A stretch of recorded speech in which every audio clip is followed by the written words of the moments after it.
Welcome back, I'm Rachel, and in this video I'm going to go over the structure and function of the axillary vein. Firstly, where is this vein located? The axillary vein is located in each of the shoulder regions. If we take a closer look at the veins on the anterior view of the right shoulder, we can see the axillary vein highlighted in red. Where does this vein originate? This vein originates at the union of the basilic vein and the brachial vein. The basilic vein can be seen here highlighted in yellow, and the brachial vein highlighted in blue. What is the course of this vein? This vein runs superior-medially from the armpit area to just superior to the first rib bone. From here, this vein ends by continuing on as the subclavian vein.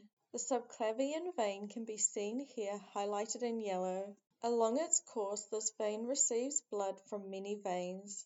These veins include the cephalic vein, the anterior humeral circumflex vein, the posterior humeral circumflex vein, the subscapular vein, the thoracoacromial vein, the lateral thoracic vein, and the superior thoracic vein. What is the function of this vein? This vein primarily functions in the transportation of deoxygenated blood from the upper arm, scapular, and upper thorax areas up and towards the midline of the body. From here, the blood drains into the subclavian vein and onwards on its way back to the heart.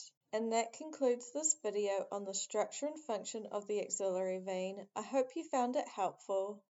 Thank you for watching. If you want to support this channel, please subscribe and check out more of my videos.